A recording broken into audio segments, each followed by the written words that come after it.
네. 네, 먼저 뭐 지난 경기가 끝나고 나서 뭐 델가도 같은 경우도 이제 본인의 인스타그램에다가 이거 이제 본인의 인스타그램에 올린 글을 이제 LAFC가 가져와서 이렇게 한 거거든요. 네. 뭐 그러니까 홈에서의 큰 승리 그러면서 이제 하나 남았다. 오스틴에서 이렇게 얘기한 거고 이제 손흥민 선수도 매우 중요한 출발이었고 다 함께 큰 승리를 거뒀다 하면서 이제 일요일 경기에 집중하자. 네. 이렇게 올린 겁니다. 그렇습니다. 네. 이제 오스틴과의 2차전을 준비하고 있는 LAFC라고 볼 수 있겠죠. LAFC 경기할 때 이제 배우 계속 이 사람 잡혔었거든요. 네. 예, 오원 윌슨이라고 그 미드나잇 인 파리스라는 오. 예, 우디 앨런 영화 주인공 저 못 알아봤어요. 오. 약간 좀 예, 왜냐면 거기서는 좀 이렇게 후덕하게 나오거든요. 예. 예, 근데 굉장히 말라가지고 예, 그래서 좀 못 알아봤는데 어쨌건 간에 이 배우도 오고 이 사람도 배우라고 하더라고요. 예, 요즘 뭐 핫한 티네이저 약간 좀 26살 배우라고 하는데 어쨌건 간에 뭐 이렇게 배우들이 왔는데 네. 예, 오스틴도 질 수 없죠. 바로 이제 매튜 맥커너이와 우디 에럴슨이 이제 하트비트 오브 오스틴 해가지고 이거 북치는 거 있거든요. 네. 그걸 한다 하는데 그럼 매튜 맥커너이가 왜 오냐? 매튜 맥커너이가 텍사스에서 태어났고 이 오스틴 지분을 가지고 있습니다. 구단. 유명한 사람인가요? 엄청 유명하죠. 매튜 맥커너이 그 인터스텔라 아. 그 갤럭시 디바이스 네네. 클럽. 예. 이게 젊을 때 봐서 모르겠네요. 약간 좀 나이가 들고 예. 나니까. 그래서 예. 지난번 그 오. US 오픈컵 때도 이 사람이 와가지고 예. 북을 쳤었거든요.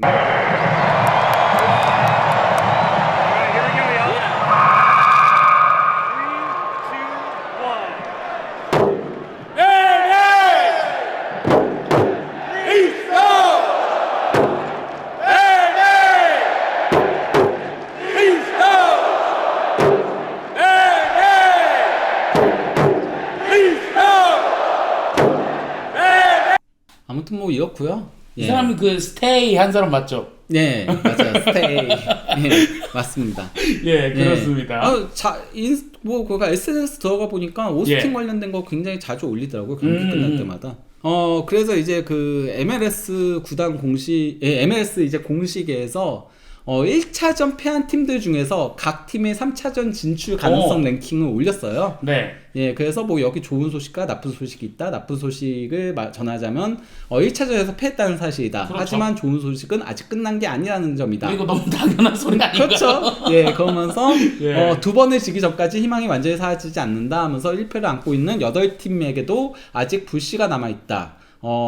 그러면서 지난 시즌 애틀란타 유나이티드와 뉴욕시티가 그 증거다. 두 팀 모두 1라운드 첫 경기를 패하고도 반등에 성공해 컨퍼런스 준결승에 진출했다.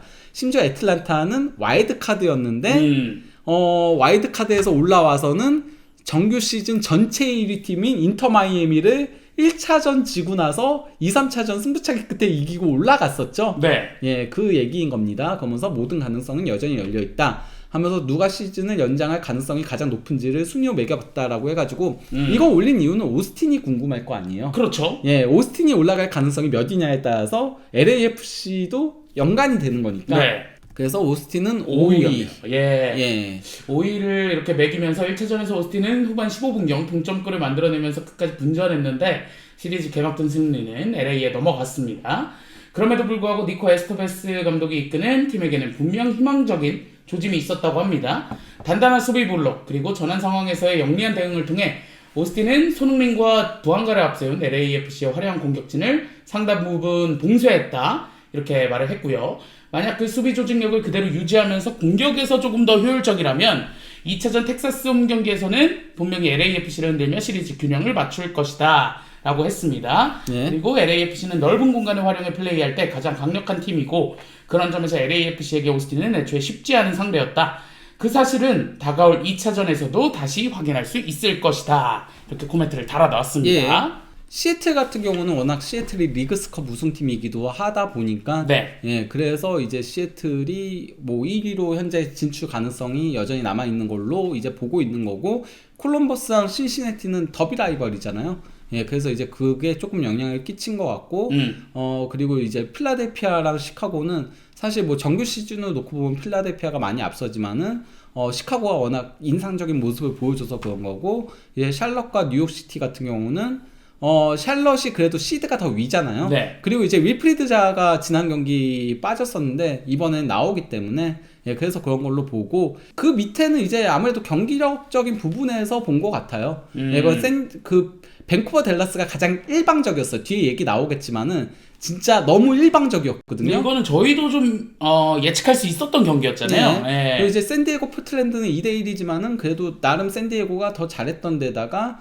또 이제 그 로사노도 복귀하니까 인터 마이애미랑 내슈빌은 그래도 내슈빌이 US 오픈컵 우승 그게 있다 보니까 그래서 이렇게 본 걸로 보이는데요. 네. 네. 그리고 이제 그 다음에 또 다른 칼럼이 올라온 건데, 이거는 이제 그 라운드 1에서 각 팀이 다음 라운드로 진출한다는 의미, 진출했을 때의 의미에 대해서 이제 얘기를 한 거거든요.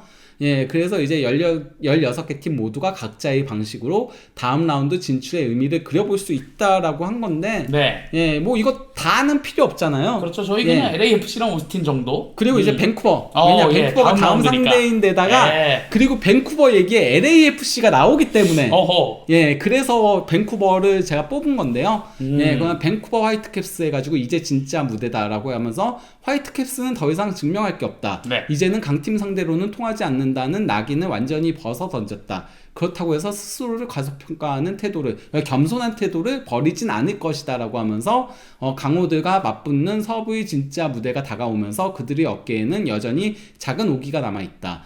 결국 이런 서사는 쉽게 사라지지 않는다. 다음 상대로는 손흥민과 부안가가 이끄는 LAFC가 될 가능성이 높다. 이번 시리즈에서 댈러스를 무난히 정리하는 건 앞으로 다가올 보스전을 위한 몸풀기에 불과할 것이다 라고 한 거고요. 네. 다음은 LAFC입니다. 밴쿠버가 한 마리 그대로 돌려주면 된다. 이번 시리즈에서 1차전 리드를 잡고도 오스틴에게 무너진다면 그것은 그야말로 재앙이다. 그렇죠. LAFC는 이미 다음 단계로 올라설 준비가 돼 있다. 그들은 더 무거운 체급의 상대와 맞붙을 각오가 되어 있으며 그 반대편에는 그들과 한치의 양보 없는 싸움을 준비 중인 밴쿠버가 기다리고 있을 것이다. 이렇게 달아놨네요.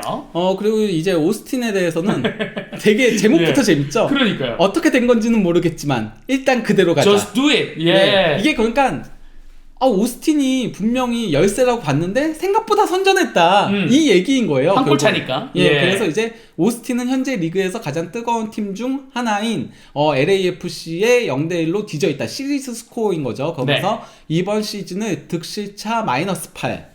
그리고 서부 최저 득점 팀으로 마치고도 플레이오프에 진출했다는 사실은 그래 뭐 이제 올라가면 끝이네 이렇게 볼 수도 있지만은 아니 이 팀은 아무도 모르게 뭔가를 해내는 팀일지도 모른다라고 해석할 수도 있다. 만약 그들이 진짜로 LAFC한테 이기기라도 한다면 그때부터는 이유는 모르겠지만 계속 이기고 있는 팀이 되는 셈이다. 의심했던 모든 이들에게 통쾌하게 복수하며 그냥 이겼잖아 또 이기면 되잖아 라는 분위기로 흐를 수 있다. 그런 자신감이 의외의 돌풍을 만들어낼 수도 있다 라고 한 겁니다. 그렇죠. 이 캐나다도 MLS에 참가합니다. 캐나다 팀들도 뭐 토론토라든지 밴쿠버라든지. 그렇죠. 예. 이제부터는 조금 더 본격적으로 LAFC가 지난 오스틴의 1차전 리뷰 겸 프리뷰가 나온 거를 이제 설명을 해드리려고 하는데요. 먼저 이거 MLS 공식에 올라온 서브 컨퍼런스 1라운드 개막전에서 얻은 가장 큰 교훈은 이런 게 이제 올라온 건데 이게 그래서 서브 컨퍼런스 팀들을 다 다룬 거긴 해요. 다 다룬 거긴 한데 여기서도 이제 밴쿠버랑 그리고 또 이제 LAFC 그리고 오스틴만 다루도록 하겠습니다. 왜냐면 밴쿠버에게 또 LAFC가 나오긴 하거든요. 그렇죠. 거기다가 밴쿠버가 정말 잘했기 때문에 그래서 얘기를 하려고 하는데 먼저 그래서 뭐 MLS 플레이오프 개막했다 하면서 치열한 승부가 시작됐다. 언더독이 이변을 노리고 강팀이 체급 차이를 증명하기 위해 전술적 수정과 재수정이 끊임없이 오가는 지작전이 될 전망이다. 하면서 이제 얘기를 하는데요. 1차전 요약부터 했는데 뭐 비시플레이스에서 열린 경기에서 90분 동안 댈러스는 하나의 제대로 된 공격만 만들어냈다. 그마저도 베르나르드 카문고의 슈팅은 오프사이드로 무효 처리됐고 슈팅 수는 22대 0. 예, 좀 압도적이었죠. 압도를 떠난 거죠, 이거는. 예, 그냥 예. 밴쿠버 일방이죠. 거의 가둬놓고 팼다. 네. 예, 오타가 아니다라고 한 겁니다. 그렇습니다. 실제 보면은 슈팅 22대 0, 음. 유효 슈팅 10대 0. 당연히 0이죠. 슈팅이 없는데. 예. 예.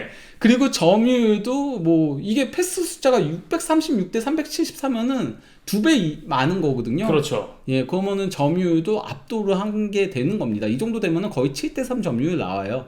예. 그러면서 이제 더 놀라운 게, 그러니까 여기 밴쿠버는 그야말로 압도적이었다 하면서 더 놀라운 게, 댈러스가 가진 유일한 강점은 밴쿠버의 임시 센터백 조합, 그러니까 주전 센터백 2명이 한 명은 징계로 한 명은 부상으로 못 나왔어요. 예. 그래서 수비형 미드필더인 프리소랑 그리고 백업 센터백인 할부니를 내세운 거거든요. 네. 근데 얘네들이 지정 선수인 스트라이커 페타르 무사와의 그 제공권 싸움에서 우위를 점했다. 그러니까 사실 얘가 점해야 되는데 이들이 점했다는 거예요. 그러면서 밴쿠버는 그 부분조차 완벽히 봉쇄했다. 3대 0이라는 스코어는 오히려 밴쿠버의 경기력을 과소평가하는 수치다라고 네. 하면서 그 최종전에서 댈러스가 양 팀이 붙었었거든요. 그때 댈러스가 이겼는데 그때 10분 조금 지나서 밴쿠버가 퇴장을 당했었어요. 예, 그래서 이제 그 댈러스가 야, 우리 최종전에 이겼는데 하면서 그래서 이길 수 있다라고 자신감을 피력을 했는데 밀러가 거기에 대해서 우리는 퇴장당하고 나서도 80분 동안 10명으로 뛰면서도 상대를 경기력에서 제압했다라고 얘기를 하면서 그 자신감이 근거 없다라고 지적을 했는데 그의 말은 옳았다라고 한 겁니다. 10대 11로 해야 좀 비슷비슷한 예. 예, 그런 실력 차이다 이런 말인 것 같고요. 예. 그러면서 2차전 전망을 좀 내세운 것 같은데 예, 근데 제가 아까 얘기했잖아요. 네. 그러니까 뭐 사실 주전 센터백인 라보르다가 징계로 못 나왔었고요. 근데 이번에 복귀하고요. 그리고 원래 이 선수도 주전 센터백이었는데 베셀리노비치 예, 부상으로 아웃됐고요. 그리고 이제 블랙몬도 그 오레이 수비수 탔잖아요. 네. 근데 이 경기 부상으로 1차전에 빠졌었거든요. 그리고 이제 주전 미드필더인 브라이언 화이트도 부상을 당했는데 그래서 여기서 이 얘기를 하는 거예요. 프리소의 활약이 워낙 뛰어나 교체 고민이 생길 정도지만 징계에서 복귀하는 라보르다가 선발로 돌아올 가능성이 높다 하면서 이 정도로 밴쿠버는 잘하는 선수가 너무 많은 행복한 예. 고민을 안고 있다.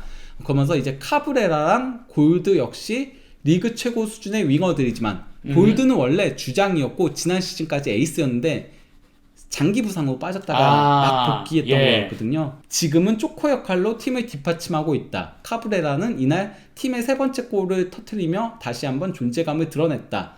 요약하자면 밴쿠버는 올 시즌 내내 상대가 누구든 밴쿠버다운 경기를 해왔다. 그리고 밀러의 천재적인 플레이메이킹이 더해지면 상대는 수비적으로 내려앉아 버티는 것조차 불가능하다. 그들을 이길 방법은 정말로 보이지 않는다라고 평가를 한 겁니다. 네. 예, 그리고 이제 댈러스는 뭐 볼 필요 없고요. 그렇죠. 예. 그러면 이제 LAFC와 오스틴의 경기에 대한 뭐 요약 그리고 전망 알아보도록 하겠습니다. 네. 그 LAFC 주장 수비는 언제 복귀라고 하셨는데 시즌 아웃이죠. 예, 시즌 아웃입니다. 그냥 에런 롱도 오레이 수비수를 탔던 선수였거든요. 네. 3년 전이었나? 그때 그 뉴욕 레드불스에서 뛰었을 때 탔었는데 예, 그러니까 어떻게 보면 팀 내에서 가장 뛰어난 센터백이 이번 시즌 계속 뛰지 못하는 거죠. 그렇습니다.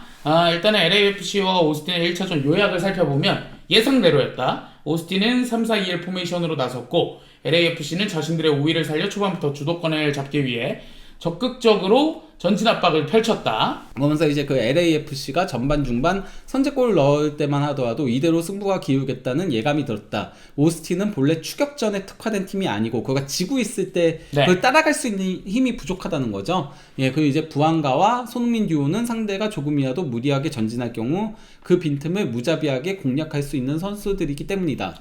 근데 후반전 예상은 좀 빗나갔다고 생각을 하네요. 예. 이 경기 후반전은 오스틴의 몫이었다. 니코 에스테베스 감독과 그의 선수단은 완벽한 대응을 보여줬다.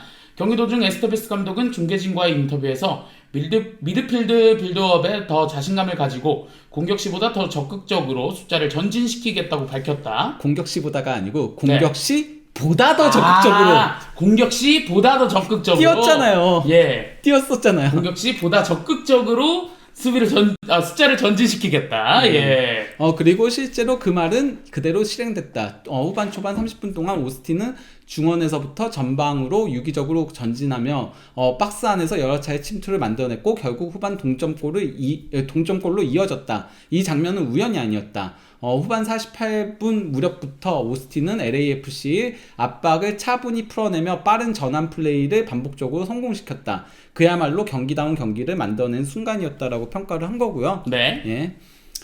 그러면서 이제 2차전 전망에 대해서 LAFC에 대한 얘기를 하는데 저는 뭐 이거 충분히 그러니까 생각을 해볼 만한 문제라고 보고 있습니다. 예. 그러니까 오스틴이 후반 초반부터 빌드업에 자신감을 가지며 경기를 주도할 수 있었던 이유 중 하나는 LAFC가 최근 석 달간 주로 사용했던 3-4-2-1 대신 3-5-2 형태로 압박을 시도했기 때문이다.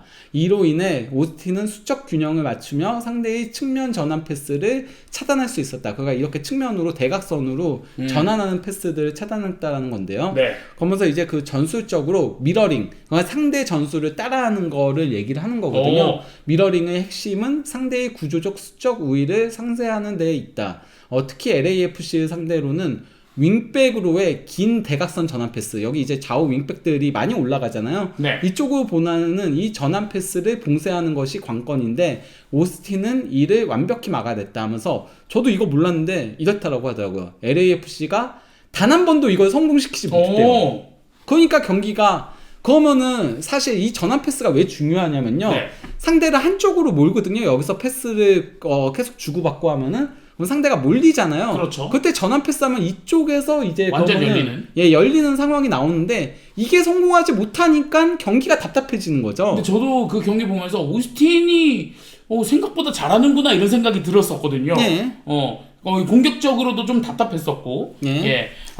그러면서 한편 수비적으로 3백의 근본 원리는 상대 공격수보다 한 명 더 많은 센터백을 두면서 빌드업에 있어 우위를 점하는 데 있다. 이 점에서 난 LAFC의 3-5-2가 특정 팀들 상대로는 유효할 수 있다고 보지만 흥부가 아무리 훌륭해도 플레이메이커가 부재한다는 측면에서 기본적으로 한계가 있다고 생각한다. 실제로 LAFC가 3-5-2를 유지하는 동안 XG 수치는 두 팀이 거의 비슷했고 스코어보드 역시 동점이었다. 예. 이렇게 말을 했네요. 그러니까 뭐 사실 항상 이게 지적되는 거죠. LAFC는 플레이메이커가 없다.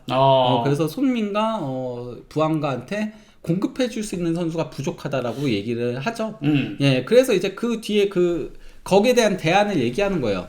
하지만 73분 이제 체은돌로 감독이 중앙 미드필더 한 명을 대신에 오르다스를 투입하며 전방 3인 압박 체제로 전환하자. 네. 그러면 이제 3백을 상대로 3명이 1대1대1로 압박이 갈 수 있고 또 이제 손흥민과 부안가를 막을 때 한 명이 스페어가 또 생기는 거죠. 공격이. 네. 그러니까 흐름이 완전히 바뀌었다. 그 이후 LAFC의 기대 득점 XG는 1.24골이었던 데 반해 오스틴은 0.16골에 그쳤다. 오르다스가 들어가고 나서 흐름이 완전히 LAFC로 넘어갔다는 겁니다. 오르다스 괜찮더라고요. 예, 그러면서 이제 체은돌로 감독은 2차전에서 좀 더 과감한 전술을 선택해 손흥민과 부안가를 보조할 추가 공격 자원 투입을 고려할 필요가 있다라고 한 겁니다.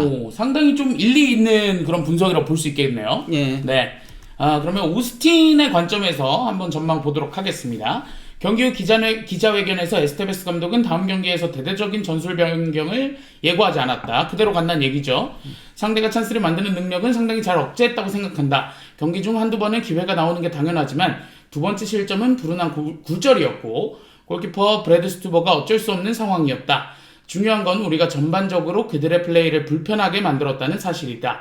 우리가 배울 점은 분명히 있고 다음 경기에서 더 잘할 수 있다. 이렇게 말을 했다고 합니다. 예, 그러면서 뭐 크게 변하지는 않을 거라고 얘기를 하는 거죠. 네. 예, 그러면서 지난 경기에서 다만 근데 또 어쨌건 간에 어느 정도 시점이 지나면은 근데 이게 MLS 플레이오프는 이게 1승 1무가 되면은 좀 공격적으로 올라와야 되는 순간이 있을 텐데 0대 0이어도 승부차기가 있다 보니까 그렇죠. 아마 그래서 계속 0대 0을 유지하려고 하긴 할 것 같아요. 제가 봤을 때. 기본적으로는 좀 수비를 일단 안정감 있게. 네.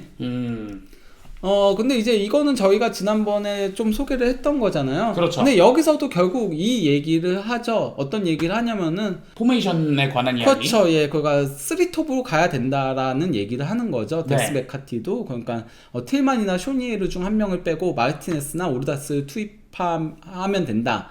그러면은 오스틴 수비진이 공격수들에게 쏟던 집중을 분산시킬 수 있고 그만큼 손흥민이나 부안가한테 더 많은 공간이 열릴 것이다라고 얘기를 한 겁니다. 근데 이거는 이제 그 오스틴 지역지, 그러니까 데일리 텍산이거든요. 여기가 이제 텍사스에 위치한 곳이다 보니까 오스틴이 거기에선 그러면 어떻게 평가를 했는가에 대해서 제가 이제 올린 건데요. 일리 산체스가 원래 LAFC 선수였던 거 알죠? 아니요? LAFC 선수였는데 손흥민 예. 선수 집중적으로 괴롭혔거든요. 그 찍고했던 애가 그 얘예요. 6번. 예. 여기 그 6번. 네. 일리 산체스가 얘거든요. 예, 그러니까 여기서도 처음부터 이 얘기를 하는 거예요. 예, 그러니까 오스틴 주장 일리 산체스가 LAFC 공격수 손흥민의 가슴에 어깨를 밀어 넣었다. 손흥민은 그라운드에 쓰러졌지만 파울 선언은 없었다. 양 팀은 아무 일도 없었다는 듯 다시 플레이에 집중했다. 그러나 이 짧은 충돌은 이날 경기의 성격을 예고하는 장면이었다. 거칠고 신체 접촉이 거듭되는 경기. 그러니까 거치게 했다는 거를 지역지조차도 인정을 하는 겁니다. 오스틴이. 네. 예, 그러면서 이제 그 에스테베스 감독은 이렇게 말했다. 이것이 플레이오프다. 이 리그에 온 뒤 배운 게 있다면 플레이오프의 강도는 완전히 다르다는 사실이다. LAFC 같은 팀들을 상대할 땐 우리가 신체적으로, 정신적으로 밀리지 않으며 우리의 캐릭터를 보여줘야 한다. 쉽게 경기하게 놔두지 않을 것이라는 걸 증명해야 한다. 하면서 결과적으로는 팀은 패했고 시리즈는 뒤지게 됐다라고 한 다음에 이제 지적해야 될 부분을 얘기하는 거죠. 네. 공격에서 아쉬운 적응력이라고 해가지고 파이널 서드에서의 적극성이 부족했다. 코너킥 1대8 네. 그러니까 7개가 더 적었다 상대보다. 슈팅 8대18 상대보다 10개가 더 적었다. 유효 슈팅 2대5 상대보다 3개가 더 적었다 라고 하면서 팀의 유일한 득점은 이제 데슬러의 크로스를 울프가 세컨드볼로 살려 갤러가 6야드 거리에서 마무리하며 만들어졌다. 사실 이거 외에는 이렇다 할 득점 기회를 만들지 못했죠, 솔직히 말하면은. 네. 예, 그래서 이제 에스테베스 감독은 공격 전개에 대해 보완을 약속했다 하면서 금요일, 토요일은 공격 전술을 좀 더 가다듬을 예정이다. 영상 분석을 통해 해법을 찾고 더 공격적으로 나설 수 있도록 준비해야 한다. 전반에 좋은 위치에서 크로스나 뒷공간 공략이 가능했는데 발 앞으로만 받으려는 장면이 너무 많았다. 그러니까 기다렸다는 얘기인 거죠, 이거는. 네. 지금 채팅에서 뭐 2차전도 좀 더티하게 할 것 같다. 네. 뭐 이렇게 말하는데 저도 그렇게 생각을 합니다. 네. 어쨌든 에스테베스 감독도 강하게 나가겠다 이거잖아요. 이게 그러니까 뭐 객관적인 전력에서 약세인 팀들이 많이 하는 전술적인 접근법이긴 하죠. 이것이 플레이오프다. This is 프리미어 리그에 이은 This is 플레이오프. 네. 그렇습니다. 그러면서 이제 그 슈퍼스타를 겨냥한 수비 전략이라고 해가지고 오스틴은 손흥민과 부안가 리그 최고 수준의 공격수 조합을 억제하기 위해 5백 전술을 가동했다. LAFC가 18개의 슈팅을 기록했지만 유효 슈팅은 5개, 2골 모두 굴절을 통한 실점이었다. 에스테베스 감독은 수비 대응에 대해 다음과 같이 평가했다. LAFC엔 손흥민과 부안가가 있다. 일주일 내내 모두가 이 두 슈퍼스타에 대해 묻고 있다. 하지만 우리는 그들을 상대하며 유효 슈팅 5개로 막아냈다. 단지 2골이 굴절로 들어가 버렸을 뿐이다. 근데 사실 그렇게 수비적으로 앉으면은 굴절골 당연히 나오는 거거든요. 그렇죠. 어쨌든 슈팅을 계속 내주는 거니까. 그렇죠. 그렇기 때문에 그럴 때 도리어 상대가 내려앉을 때 중거리 슈팅도 많이 시도하라고 해요. 왜냐면은 그만큼 굴절골이 나올 가능성은 높아지거든요. 앞에 선수가 많으면은. 그렇습니다. 그러면서 이제 홈에서 반격 준비를 시작하는 오스틴인데 에스테베스 감독이 선수들에게 이런 메시지를 전했다고 합니다. 쉽지 않다는 걸 선수들도 알고 있다. 휴식하자, 회복하자, 준비하자. 두 번째 경기는 우리가 가져오고 다시 여기로 돌아와 우리가 누군지 보여주자. 이렇게 했다고 하네요. 그리고 이제 그 LAFC 구단 공식에서 이제 그 프리뷰를 올렸거든요. 근데 이거 프리뷰 저 좀 놀랬어요. 생각보다 굉장히 볼만한가요? 볼만하더라고요. 그러니까 일반 뭐 저런 데 올라온 거보다도 나을 정도로 잘 올라와가지고 아무튼 그렇습니다. 다른 데보다 훨씬 낫더라고요. 선수들의 인터뷰 내용도 조금씩 있긴 하거든요. 예, 그럼 뭐 틸만이 3차전에 기대서는 안 된다. 우리가 매 경기 이기기 예. 위해 나서는 팀이다. 이번에도 마찬가지다 하면서 이제 1차전 리뷰가 올라온 건데요. 예, 그러니까 그 서부 6번 시드 오스틴은 원정 수비 전략으로 경기에 나섰고 LAFC는 상대의 촘촘한 블록을 깨기 위해 공격적 전개를 시도했다라고 얘기하면서 뭐 경기 내용들 홀리세드 얘기하고. 골 장면 얘기하면서 네. 예, 오스틴의 그 부족한 부분들 얘기하면서 공격적으로 예, 그러면서 이제 체운돌로 감독이 가끔 수비 라인이 너무 깊게 내려앉는 점이 불만이었다. 이거는 그러니까 오스틴 얘기가 아니에요. LA가 좀 많이 예. 내려앉았다. 그러니까 더 압박을 했어야 됐다라는 거죠. 근데 불필요하게 내려앉았다. 예, 이런 내려앉다 느낌인 거죠? 보니까 그런 상황에서 세컨드볼, 핸드볼 등 예측 불가능한 일들이 벌어진다. 실제 세컨드볼에서 실점이 나왔죠. 예, 그러면서 이제 그 볼에 대한 압박이 충분하지 못했고 라인이 계속 내려간 게 문제였다. 일요일은 이런 부분을 개선해야 된다라고 하면서 예, 이 승리는 손흥민과 부안가가 동시에 출전하고도 득점하지 못한 첫 경기였다. 실제 그렇습니다. 댈러스전부터는 계속 한 명씩은 골을 넣었어요. 네. 10골 2도움, 9골 2도움을 기록했습니다. 손흥민 선수는 그 전에 이제 도움 기록했었고 이게 둘 다 출전을 했을 때죠? 동시에 예. 같이. 예. 그래서 이제 최근 8경기 연속 둘 중에 한 명은 꼭 골을 넣었는데 이 기록이 이제 멈췄다는 거죠. 네. 예, 그러면서 이제 체은돌로 감독이 하지만 여기에 대해서 두 여전히 선수 위협적이었다. 모두 득점은 없었지만 여전히 위협적이었다. 그들의 존재가 상대 수비를 끌어당기며 다른 선수들이 박스 안에 침투할 수 있는 공간을 만들어줬다라고 평가를 한 건데요. 오르다지가 그래서 침투를 잘했나? 네. 그렇죠. 그 골이 그렇게 나온 거잖아요. 그렇죠. 엄밀히 따지면은 그쪽이 완전히 허물어졌으니까. 사실 뭐 그대로 골이 될 수도 있었지만 그렇죠. 예, 근데 이제 그 손흥민 플레이메이커로 오. 변신이라고 해가지고 네. 1차전에 팀 내 최다 유효 슈팅을 기록했지만 사실 이게 말이 안 되는 거예요. 손흥민 선수 슈팅 2번 가져갔어요. 2번인데 2번 다 유효 슈팅인 거거든요. 축신짤 하나 있었고. 네. 부안가가 유효 슈팅을 너무 못 가져간 게 문제긴 했어, 이 경기는. 그 부안가의 0점이 좀 안 맞는 느낌이었어가지고. 슈팅을 부안가가 가장 많이 가져갔거든요. 예. 7번 가져갔는데 너무 유효 슈팅이 떨어졌죠, 이 경기는 부안가가. 그러니까 움직임은 괜찮은데 마무리가 웬일로 안 좋았던 경기였다라고 할 수 있겠는데요. 그렇습니다. 그러면서 체른돌로 감독이 코멘트를 남겼네요. 아니, 잠깐만요. 더 봐야죠. 예. 진가가 드러난 건 패스와 연계 플레이였다. 그러면서 이날 그는 팀 내 최다인 키패스. 키패스 8회, 크로스 4회, 코너킥 8회를 기록하며 네. 경기의 중심에 섰다. 전부 다 최다라는 거죠. 그러면서 오스틴이 기록한 코너킥은 단 1회에 불과했다라고 하면서 예. 부안가는 놔두라고. 예. 근데 진짜 부안가 놔두면 안 돼요. 예. 체른돌로 감독이 코멘트를 남겼습니다. 손흥민은 볼을 잘 지켜주고 미드필드 공격을 연결해준다. 득점 기회를 만들지 못했더라도 괜찮다. 그는 경기의 템포를 조절하고 올바른 선택을 해주는 영리한 선수다. 이렇게 코멘트를 남겼습니다. 예, 그러면서 이제 손흥민은 시즌 도중 토트넘 핫스퍼에서 이적한 이후 정규리그 10경기, 9경기 선발해서 팀 내 4번째로 많은 키패스 35회를 기록하며 짧은 기간 동안 팀 공격의 핵심으로 자리 잡았다. 네. 이거 놀라운 거예요. 다른 선수들 다 30경기 넘게 뛰었거든요. 근데 키패스가 적다고요? 10경기 그러네. 35회. 요. 이게 30경기 하면은 그러면은 몇 회예요? 70회에 105회예요. 105회가 단순 되는 거예요. 계산으로? 예. 30경기만 뛰어도 105회예요. 그러면은 부안가보다 2배가 더 많은 부안가가 거예요. 31경기 52개거든요. 예. 예. 근데 여기가 얼마나 부안가 원맨 팀이었는지도 확인이 되죠. 그렇네요. 예. 네. 근데 다른 선수들이 키패스를 그렇게 못 기록한 거거든요. 거기다가 손흥민 선수가 10경기 35회면은 3.5회잖아요, 경기당. 이거 MLS 전체로 보면은 2위입니다. 에스피노사에 이어서 손흥민이 키패스도 2위. 예. 동료들이 좀 못 받아 먹었다. 사실. 그러니까 이거 받아 먹기만 했어도 진짜 네. 되는데. 그리고 손흥민 선수 이것도 놀랐죠. XG가? 기대 득점이 4.82골인데 9골. 2배 이상. 네, 2배 가까이. 예. 2배 이상은 아니고 2배 가까이. 그만큼 어려운 골들을 많이 넣었다. 그렇죠. 예. 네. 그러니까 손흥민 선수의 완전히 혼자서 골 넣고 도움 올리고 그러니까요. 찬스 메이킹하고 북치고 장구치고 한다는 거죠. 예. 예. 토트넘 생각나죠? 예. 그렇습니다. 어쨌건 예, 저도 그래서 이거 딱 보고서는 깜짝 놀랐어요. 아, 그랬구나. 팀 내 4번째였구나 하면서 기록을 보니까 그렇더라고요. 기록 보니까 예, 야 이러면은 MLS 찬스 메이킹 1위도 하겠는데 막 이런 생각 들더라고요. 참고로 메시는 이제 여기 있죠. 2.8회. 예. 이제 팀에 베르너 같은 애들이 있으면 그렇습니다. 예. 플레이 오브 더 매치에 선정됐을 때 MLS 거기 이제 항상 나오는 거기서 이제 얘기를 했던 거거든요. 그 멘트를 따온 건데요. 왜냐면 손흥민 선수 얘기가 나온 거니까 예, 맨 오브 더 매치, 스타 오브 더 데이 여기에 이제 손흥민이 선정된 거에 대해서 이제 그 케일리 카일 그 여자 진행자죠. 네.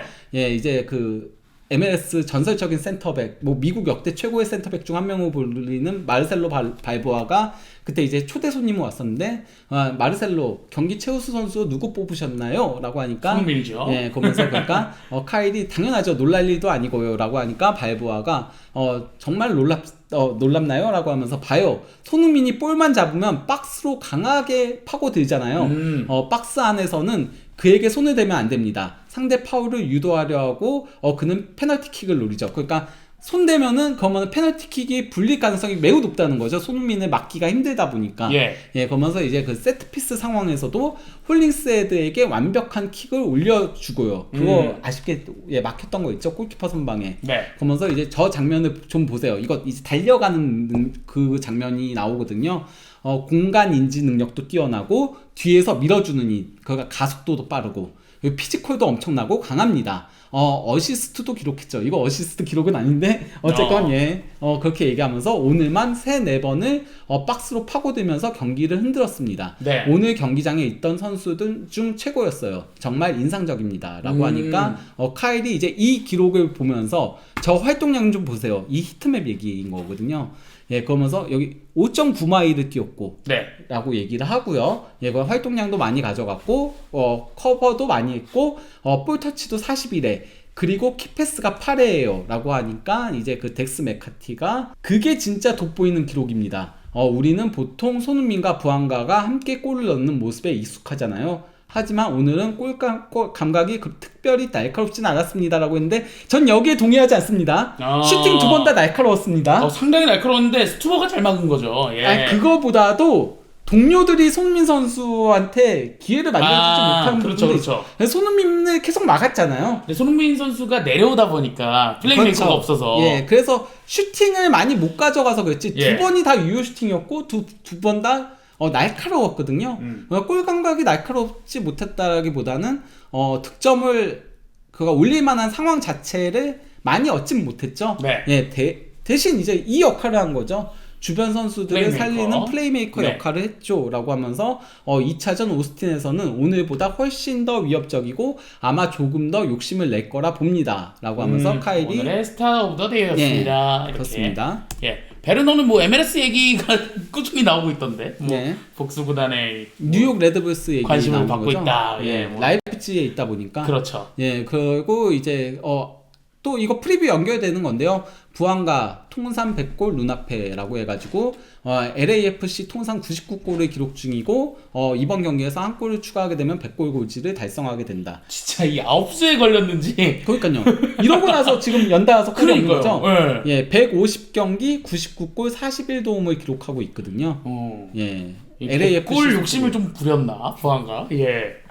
어쨌건 근데 이제 99골 중 6골이 오스틴전에 나왔다. 모두 오스틴 골키퍼 슈투버를 상대로 터진 득점이다. 특히 2023년 4월 BMO 스타디움에서 기록한 해트트릭이 대표적이다라고 했는데 이 경기는 원정이니까 BMO 스타디움이 그렇죠. 중요한 건 아니죠. 의미는 없죠. 어쨌건 그래서 부안가의 오스틴 상대 기록을 좀 봤거든요. 8경기 6골 2도움이면은 경기당 하나의 공격 포인트니까 매우 좋은 거긴 해요. 그렇죠. 그리고 양 팀의 맞대결에서 부안가가 최다 득점자예요. 6골로. 그 정도로 기록은 좋긴 한데 좀 오스틴 상대로 기복이 있었던 것 같아요. 좀 몰아넣은 게 좀 있네요. 그러니까요. 8경기 중에 골을 넣은 게 3경기예요. 5경기에서는 골을 넣지 못했다는 거니까 그렇죠.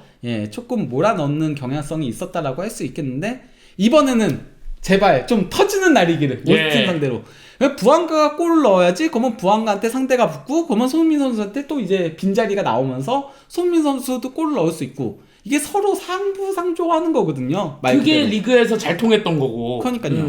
그렇습니다. 그러면서 오스틴이 승리하려면 그리고 LAFC가 승리하려면 뭐 이런 것들이 필요하다라는 내용인 거죠. 예. 그러면서 이제 오스틴은 올 시즌 내내 조직적인 수비력으로 버텨왔다. 홈 성적은 7승 7무 3패, 득점 18득점, 실점 17실점으로 서부 팀 중 홈 득점이 가장 적었지만 실점은 LAFC 다음으로 적었다. 그러니까 홈에서 더 짠물 수비를 한다는 거죠. 그러면서 오르다스가 그들은 공간을 거의 주지 않는다. 중앙에서 플레이할 공간이 없다. 그리고 홀링세드가 수비 블록 안에서 굉장히 편안해한다. 네. 그들 얘기인 거죠. 그러면서 낮게 내려앉는 걸 두려워하지 않는다라고 했는데 예, 실제 이게 홈 성적 제가 뽑은 거거든요. 네. 홈 성적만 놓고 보면은 그러니까 실점이에요. 실점 부분만 놓고 보면 LAFC가 예, 13골로 가장 적고 그다음에 오스틴이 16골로 샌디에이고 밴쿠버보다도 더 실점을 적게 했습니다. 홈에서는 진짜 짠물 나네요. 예. 그리고 LAFC가 승리하려면 LAFC는 정규리그에서 리그 최장 11경기 원정 무패 기록을 세운 팀이다. 이 기록은 MLS 역사상 최다 무패. 댈러스가 기록했었던 12경기에 한 경기 모자랐다. 그 무패 행진이 깨진 경기가 바로 3주 전 오스틴 원정 0대1 패배였다. 네, 바로 이거였죠. 울프한테 막판에 실점하면서 이때 흥부가 없었고요. 그렇죠. 그러니까 이거 되게 억울할 것 같지 않아요? A매치 브레이크 때문에 흥부가 빠져가지고 투맨 팀인데. 예, 이게 원정 그랬으면은 기록을 세울 수 있는 거였거든요. 예. MLS 신기록 세울 수 있었는데 아쉽게 깨진 거죠. 그렇죠. 예. 그러면서 홀링세드가 MLS컵까지는 3경기 혹은 4경기면 충분하다. 우리는 어디서든 이길 수 있다고 믿는다. 플레이오프는 다른 무대다. 우리 스스로의 축구를 보여줄 것이다. 라고 했습니다. 결국 LAFC의 과제는 하나다. 텍사스 징크스를 깨고 자신들의 최고 경기력을 유지하는 것. 그게 실현된다면 오스틴의 홈 열기도 그들을 막지 못할 것이다. 예. 라고 했습니다. 그래서 이게 이제 11경기 무패를 이어가던 중이었던 거죠. 포틀랜드 팀버스 전부터 해가지고 네. 세인트루이스 전까지. 물론 무승부가 많긴 했어요. 5승 6무긴 했거든요. 그러네요. 3대3, 2대2, 2대2, 2대2. 예. 난리 근데 났네, 예. 사실 여기가 손민 선수 없을 때잖아요. 여기 그렇죠. 시카고 파이어 때 손민 선수가 교체 투입됐고, 예, 그리고 손민 선수 오고 나서는 4승 1무예요. 그 네. 선발로 나와서는 4승 1무니까 손민 선수 오고서는 그리고 또 이거 오스틴 원정 이거 흥부 없을 때 패한 거잖아요. 그렇죠. 그리고 콜로라도 원정 비겼잖아요. 비겼고. 그랬으면은 이거 기록 깨는 거였어요. 흥부 있었으면. 그렇네요. 그러니까 좀 LAFC 입장에선 억울하죠. 13경기까지 되는 거였네요. 오스틴을 만약에 그러니까요. 지지 않았다고 한다면. 예. 예. 근데 이제 양 팀의 맞대결 전적을 놓고 보면은 통사는 이제 14경기 8승 2무 4패로 LAFC가 앞서고 있거든요. 근데 이제 오스틴 원정에서는 좀 고전을 한 편이에요. 예. 그러니까 오스틴 원정에서는 3승 1무 2패. 그러니까 1승이 더 많을 뿐인데다가 최근 2경기 1무 1패에 이제 또 이제 최근 4경기로 놓고 보면은 1승 1무 2패죠. 예. 그렇습니다. LAFC 기준이요. 이게 오스틴 기준으로 나온 거기 때문에 네. 예, 그렇기 때문에 좀 이 경기가 쉽지는 않을 걸로 보이긴 한다. 어떻게든 이기길 바라야 할 것 같긴 한데. 그래서 이제 뭐 소파스포에서는 이렇게 나올 걸로 예상을 한 거거든요. 지난 1차전과 동일하게 나올 걸로 예상을 했는데 저는 이번만큼은 조금 변화를 가져갔으면 좋겠어요. 오. 예. 3, 4, 2, 1. 그러니까 뭐 틸만이 지난 경기 부진했잖아요. 그렇죠. 예, 그러니까 틸만을 빼고 쇼니에르 델가도로 가든지 아니면 원래 주전은 델가도랑 틸만이 더 가까우니까 쇼니에르가 좀 백업에 가까운 선수니까 네. 틸만 델가도로 가든지 투미드 세우고 그리고 이제 2선에 뭐 모란도 여기서 뛸 수 있잖아요. 실제 여기 배치시킨 적도 있긴 하거든요. 모란은 만약에 밸런스 원정이어서 밸런스를 생각한다면은 모란을 배치하든지 아니면은 그냥 공격으로 가려면 오르다스 넣고 스리토브 가든지 예, 조금은 이렇게 변화하는 게 맞지 않나 다들 그렇게 얘기를 하고 있기도 하고 저도 약간 모란의 빈자리가 좀 느껴지긴 했어요. 어쨌든 어떻게 보면은 약간 풀어줄 때도 있거든요. 좀 이렇게 뿌려주고 이럴 때도. 그래서 저는 개인적으로는 저게 이 부버지께서 예상하신 저 포메이션에서 모란이 아마 나오지 않을까 그렇게 생각을 합니다. 틸만은 좀 많이 안 좋았기 때문에 예. 어쨌든 이제 월요일 아침에 펼쳐지는 경기인 만큼 좀 일단 주말에 유럽 리그 좀 보다가 월요일 아침에 이 경기 보면서 좀 일상생활 이어가면 될 것 같습니다. 예, 그리고 이번에는 좀 기분 좋게 손흥민 선수도 득점 포인트 플레이오프에서 기록하면서 그렇게 마무리했으면 좋겠네요. 그리고 좀 이번 경기를 통해서는 조금 발전된 모습을 보여줘야 돼요. 왜냐면은 밴쿠버의 경기력이 심상치가 않거든요. 저도 개인적으로 2라운드는 진짜 어려울 것 같다라는 생각을 했어요. 이 밴쿠버가 워낙 세기 때문에. 2라운드가 아니고 그건 다음 라운드. 다음 라운드. 예. 네. 2차전은 뭐 쉬울 것 같고, 예. 2라운드, 플레이오프 2라운드. 그러니까 다음 라운드. 그렇습니다.